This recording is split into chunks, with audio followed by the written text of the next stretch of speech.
Hi, Hello, I'm Zach, I'm Braxton. and we are From Old to New. Now tonight, since we've hit our 1 year mark of being a YouTube channel, we decided that this film would be a callback to our first film. So tonight we're reviewing Night of the Living Dead from 1990. Now this is a remake of George A. Romero's original Night of the Living Dead from 1968, and it's directed by Tom Savini, who is best known for special makeup effects on movies such as Friday the 13th, The Prowler, and The Burning. Yes, and we even got some castmates from some classic horror castmates like Tony Todd, who plays Candyman, who's in a couple of the Final Destination movies. Yeah, and Bill Moseley. Bill Moseley, who's in Texas Chainsaw Massacre Part 2 and other horror films. I think he was in a few Rob Zombie stuff. Alright, so let's get to our review. So this is kind of beat for beat the same thing as the 1968 original. Yeah. But they kind of like start off like in a black and white kind of thing with the moon. I don't know if it is intentionally black and white or that's how it just looks from the video, but if they did do it in black and white, I'm sure they did as like a tribute to the original. Yeah, it's probably used as an homage to the original. And like as they come up, like we start off the same way as the original movie do. Barbara and her brother driving up to lay a wreath on their parents' grave. And like this time, it kind of like avoided expectations. Like watching, we're like, oh, we know this guy coming up is gonna be the zombie. It's like, oh, this is just a crazy guy. And now it's like, then the zombie just pops out of nowhere. Yeah. And I have to say, like, these zombies, like, one thing they did different with these zombies, they did them in varying degrees of rot. And well, I think that also has to do with probably a bigger budget and better special makeup effects, because this is like 1990. Yeah. And so that's 22 years of progress in effects and other stuff. So this one was definitely a bit more grotesque. Yeah. And I will say something else. This version does vary into different things, especially with characters. Because I feel like in this version of Barbara is way more effective as a character. Yes, that is one thing I pointed out about this movie. This Barbara in the 1990s is more resourceful, and she like will take charge. Yeah, to a certain degree. Like in the original one, like I understand, like in the original one, they were going for she's in a sense of shock that she lost her brother and everything's happening. But in this one, she's taking it, but she's also making use of it. Yeah, in the original, she's like almost comatose, useless. Yeah, like and then she'll get angry at everybody else because they're getting angry at her because she's not doing anything. But this Barbara, she is a lot more resourceful, and she takes charge of most of the situations. Yeah, and like so eventually she makes it to a farmhouse where eventually she discovers that it's invaded with a zombie, and she's eventually rescued by Ben, played by Tony Todd, who basically kind of falls in the same path as his character. Like he shows up, rescues her, kind of helps her out. Yeah. And I will say this though. There were a few, I would say, like some nods to future zombies that I noticed in future zombie projects. Like in one scene, there was a scene where they noticed that one of them was trying to turn a doorknob but couldn't open it, and I thought like they could have used that, like that could have been referenced in The Walking Dead in the first episode.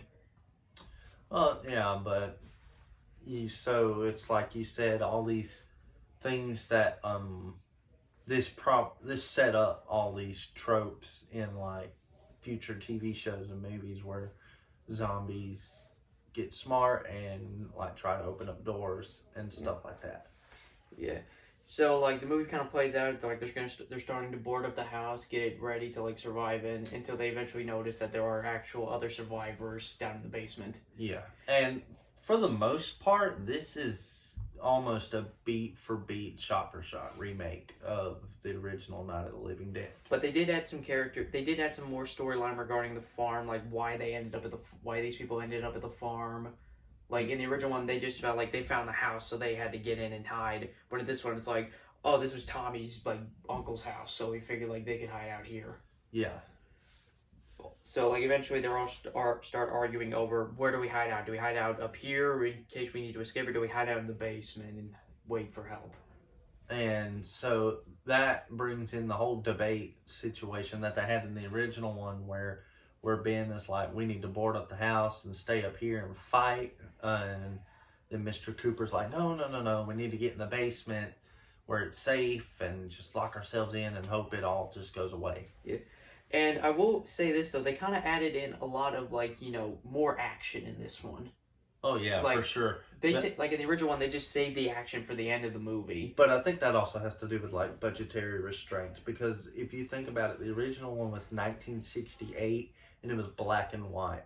Yeah. And, like, I was even explaining to a friend at work today that, like, most of the times when movies after the 40s would come out, if they used black and white, it was mainly budgetary restraints that for a while they couldn't just use color in movies like they do now. Like every movie that comes out today almost is in color because that's the normal. But back then in like the 60s, it was like budgetary. Like if you had a big budget, you could use color.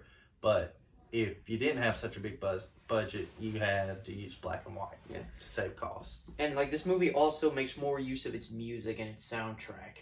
Like, originally, like, in the original movie, it seemed like the music would only come on when there was, like, a big scary scene. But this one also applies, like, music to, like, all the small parts as well.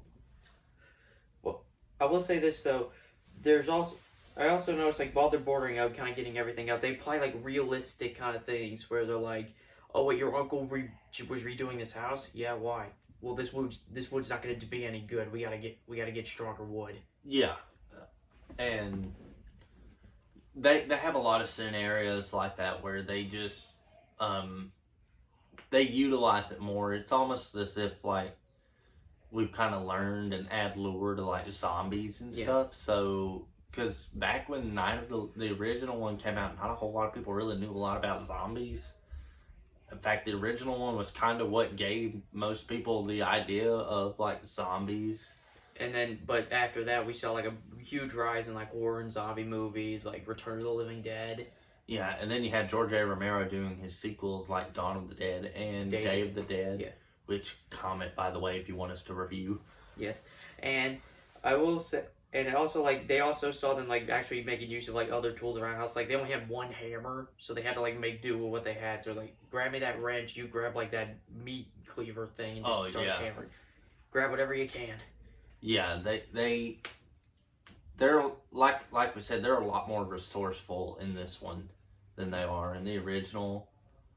But, I mean, I guess that comes to, like, circumstances, because it's 1968. People probably didn't think a whole lot about that. It's not like nowadays, like, oh, what would we do if a zombie apocalypse were to break out? Everybody, back then, probably most people are like, what are zombies? Yeah. And I will say this, we talked about how, like, we noticed the change in characters, like, this Barbara was more resourceful, and in this movie, she actually ends up, in a way, becomes, like, the voice of reason. Like, everybody's arguing, like, let's just calm down, we need to focus.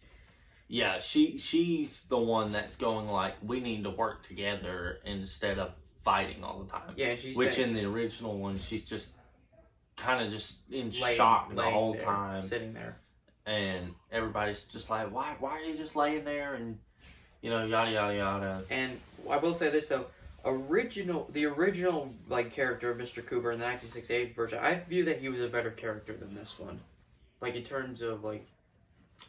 Because you can kind of see like part of his point of view in the original one, but at the same time, you can also see that he's kind of just a jerk. But in this one, they kind of add more into the jerkness because it's like he's hoarding supplies, like he's trying to take supplies. He's also like, which of course he tries to take them in the original too. He's like, well, I'm gonna take this, that, and the other, and the girl's gonna come with me.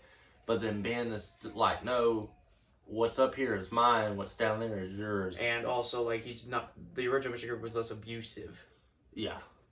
So I kind of, like, see why they did that. And, like, eventually they come up with a plan, like, okay, there's a center not far from here. We need to get there, but we need to refuel the truck. So they head over to a gas pump to fuel it up. And it kind of essentially plays out the same way as the original one. Like the gas tank, the car blows up, killing Tom and his wife, and Ben rushes to get back to the house, but they won't let him in. Yeah. But Barbara like actually like being like kicking butt, taking out zombies left and right. Yeah. And so I would say, and then like as during that time, Mr. Cooper's like, "Honey, you need to get down to the basement fast," where his wife is eventually killed by his zombified daughter. Which happens in the original. But they made a change to the death. Originally, she was stabbed with a trowel, but in this one, she's just bitten. But they make a nice little Easter egg to that by when she's killed, there was blood splash on the trowel. Yeah. So it's they change it up, but they also nod back to the original, like yeah, here we go. And then after all that madness just ensues. Like the house starts getting swarmed. Oh yeah, And Ben and Mr. Cooper just start fighting left and right. It basically becomes Lord of the Flies, survival of the fittest. just about. Yeah. So like during that time, Barbara's like, "These things are so slow. If we could just move forward, stay away from lots of them, we might be able to get through." Yeah, Like honestly, I feel like that's a fair argument. that like, is a fair argument. Like if we just move around, give them something to focus on, then we can just get out of here. But they're like, "No, we need to stay here. This is where it's safe." yeah, And so, like, during that time, Cooper discovers that his daughter is zombified and killed his wife. And in a way, kind of another Easter egg that I think they would eventually apply to The Walking Dead. He's like, "Please do not kill my daughter. Like, she's still my daughter." Like, the governor believing that his daughter is still human. yeah. They have this whole aspect where he's like, I mean, I think it's actually a very humanizing characteristic for Cooper because, like, at the end of the day, that still is his kid. Yeah. So even if it is a zombie, he still wouldn't want to see anything bad happen to her. Yeah. And I kind of can understand why he would be like, "Hey, please don't do it." Yeah. But at the same time, you're like, "Dude, just kill her. She's dead already." I also noticed, like, they also, like, applied, like, a scenario of, like, you know, we need to, like, take advantage of, like, take what you can from the zombies if they have anything useful. Like, one of them they encountered was a police officer. Thought, okay, let's grab his weapons, grab his bullets, we can use them to get out of here. Yeah. Like, that's a quick use. I think these people actually, in the remake, are a lot more resourceful. Yeah, I mean, I feel like Ben is equally resourceful in both of them. Yeah, because Ben, in the original one, Ben was kind of like the voice of like, "Hey, we need to do this and that, and we need to try this out and try that out." But eventually, like, during the skirmish between him and Mr. Cooper, he gets shot by Mr. Cooper. And yeah. And then he tells Barbara, like, "Get out of here, you run, I'll hold him off." Yeah. And he eventually locks himself in the cellar, only to discover that the key they'd been looking for the entire time to get to the gas pump was down there the whole time. Yeah. And he just starts going mad laughing. Like, yeah, he loses his mind after seeing that key. And yes. He's like, "Are you freaking kidding me?" Yeah, because it was like, so Mr. Cooper was technically right all along, but at the same time he wasn't. It's like if they had gone down to the basement, they would have discovered their way out. Yeah. So eventually Barbara, like, makes it out where she encounters, like, a group of, like, you know, like, zombie hunters kind of, like, coming around. These people are, like, kind of different from the ones that we see at the end of the first movie. Like, in the original, it was like there's just like a posse of people led by, like, the local government going around checking houses for zombies. But this one, it seems more like a active, like, you know, what's the word? Military almost. Or military, kind of like, you know, just anarchy. Like, yeah, like taking advantage. These people are just like, they're like okay, there's one. They're like the people who take advantage of, like, who just go around trying to commit crimes during, like, blackouts or something. Yeah. And when Barbara, like, notices them, like, you know, playing with zombies, like, either in wrestling matches or hanging them from a tree to shoot them, she says something that I think is very interesting. She says, "They're us, we're them, and they're us." Yeah. In a way, it's kind of like saying, like, these were once people too, but in a way, we're just like them, monsters. Yeah. It all kind of just leads to one big metaphor. Yeah. Whereas the original one is kind of a metaphor, but it's kind of not. Yeah. And so, like, eventually they come upon the house that Barbara and the group was at. She goes to see if Ben might still be alive, only to discover that he died and became a zombie. Oh, yeah. That was totally different from the original, which turned out to be a really shocking but I think compelling and interesting twist. Because like in the original one, it was like Ben was originally like, you know, he was mistaken for a zombie and they shot him. Yeah, they shoot and kill Ben in the original because they think he's a zombie. But this one, he actually does turn into a zombie, and I was like, oh, what? Yeah. And then they notice, and then they put one of the zombie hunters puts him down, then puts him out on a pile. While Barbara's still looking around the house, she discovers Mr. Cooper, who survived by hiding in the attic, and angry at him for being the somewhat cause of what happened to Ben, kills him. Yeah. And just plays it off like, just found him, he came out, like, just play it off like he was just a zombie. Yeah. And then it ends like showing like similar to the first movie. It kind of ends with like the newspaper articles flying around, but it keeps flowing back to Barbara and her face because I think it's kind of like and like focusing on her eyes, kind of showing like a dead man's like the 1,000-yard stare. Yeah, she's completely lost it, even though she has pretty much found salvation and help with these people. She's like just lost it. After Ben gets killed, she's gone. Yeah.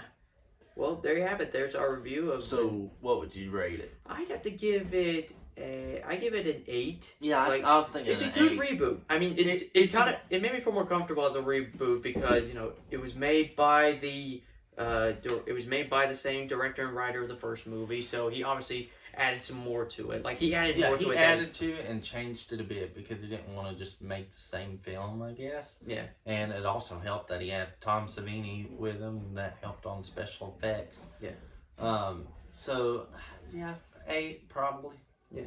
Well, I hope you guys enjoyed our review. Keep a lookout for us for more reviews, and let us comment in the section if you have any suggestions. All right. Bye. Bye.